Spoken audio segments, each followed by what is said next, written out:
and politically reached for the picture, which she now clutched to her cascading bosom, saving it from desecration at his capitalistic hands. He merited a report to the proper authorities, even if he was drunk. "Sorry," Aubrey said, hoping he wouldn't throw up.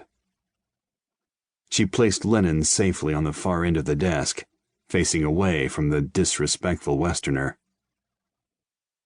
Aubrey, praying that he would make it to his bathroom, took a dozen steps, inserted the key into the lock of room 808, turned it, and pushed open the door. With a great effort, he managed to raise his hand and flick on the lights. He was unaware that he'd left the door open behind him, and that he had dropped the key. The nausea subsided slightly as he found himself eye to eye with a painting of a thin man with his bushy head held high and a stern expression on his face. Aubrey put out both hands and leaned against the wall, trying to outstare this figure from the past. "Just a few minutes tonight, comrade," he confided to the severe revolutionary. He wanted to say more, but the taste of blood rose again in his dry mouth. This time it was mixed with bitterness. Another wave of nausea came, accompanied by a dull pain in his head and chest. He shuffled toward the bathroom. "After I get the booze out of my stomach," he called back to the portrait, "I'll take you on." He rested his sweating hand on the bathroom door, light-headed. The feeling of falling that surged over him was so vivid that he felt a warm breeze against his cheeks.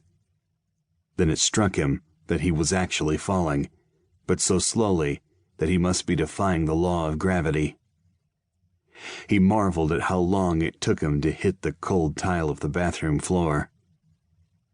"I should put out my hands," he thought, "break the fall." But his hands didn't move, though he was pleased that he'd been capable of the thought.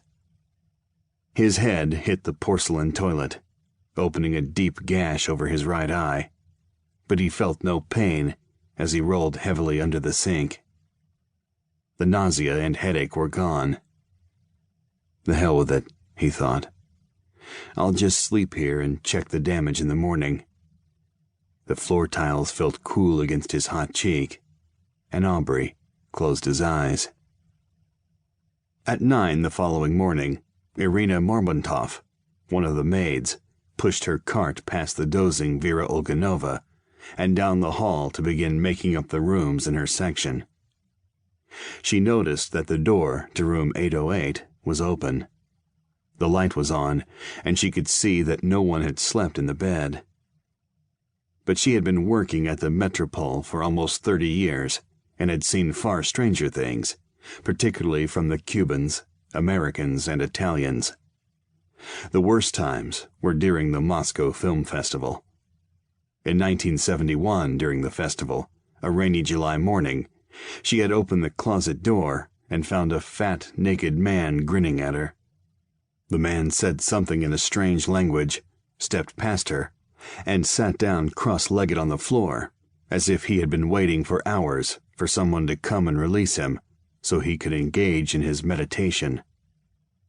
But the door to the closet had not been locked, and the closet was covered with blood, though the naked man was apparently unwounded.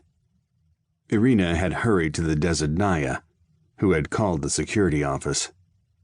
The police eventually arrived and discovered that the man had not been found in his own room, but in that of a Latvian clock factory representative, whom they found in the dining room calmly awaiting his breakfast.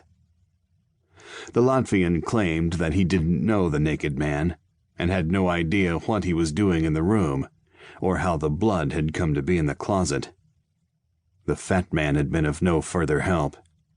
He had no identification, and he said nothing, but simply grinned. The police kicked him a few times in irritation, and then covered him with a robe and took him away.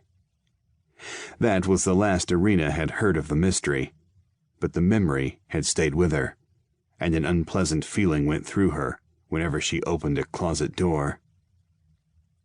Although Irina could not remember who was in room